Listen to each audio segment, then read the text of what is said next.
une molécule qu'on appelle ATP. ATP pour adénosine triphosphate. Donc imagine que l'ATP, c'est un peu la pile de ton corps. Une pile avec 3 barres d'énergie pour 3 phosphates. Et quand tu as besoin d'énergie, tu vas casser justement une de ces 3 barres. Paf! À ce moment-là, on a d'énergie. Et donc du coup, on passe de adénosine triphosphate pour 3, tu l'as bien compris, à une ADP, adénosine diphosphate. Et après, tu peux te poser la question, est-ce qu'on peut aussi casser un ADP?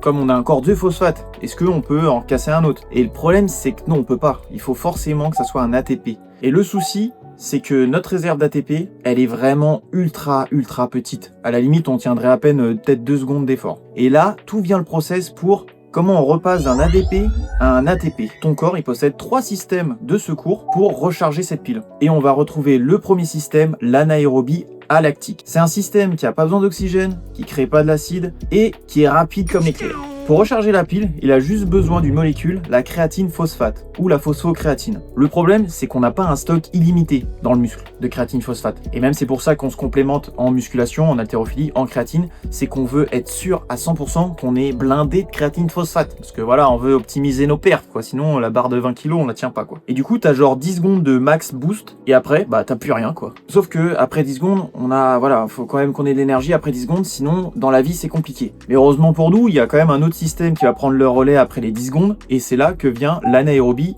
lactique. Et tu l'as compris, anaérobie, du coup on n'a pas besoin d'oxygène encore, mais le problème c'est que c'est le second mot, c'est lactique. Et ce lactique, vraiment on l'aime pas du tout parce que il nous les jambes. Celui-là il est utile pour les efforts de 30 secondes à 2 minutes. Et c'est des efforts intenses, genre à un 400 mètres. Et après ces 2 minutes, on retrouve la troisième filière, l'aérobie. Et celui-là c'est le roi du long terme, on vient optimiser tout le process. Dans le second système, on a une création de lactate qui est faite. Et dans le troisième aérobie, on va utiliser ce lactate, donc avec plein de procédés chimiques, avec le cycle de Krebs, donc on verra peut-être ça plus tard. Mais on vient l'optimiser et justement, on évite d'avoir ces grosses douleurs au niveau du muscle. Dans la vraie vie, ton corps il passe pas de l'un à l'autre comme si tu appuyais sur un bouton. Donc je t'ai fait un graphique qui représente la courbe d'Howald. Fais pas attention, elles sont vraiment arbitraires pour le coup, mais c'est juste pour imager et que tu vois réellement comment ça se passe pour les 3 voies. Et du coup, on a l'axe du bas qui représente le temps et l'axe du haut qui va indiquer l'énergie que tu mets dans ton effort. Et on voit clairement que la filière anaérobie lactique, on l'a plus très rapidement, qui vient après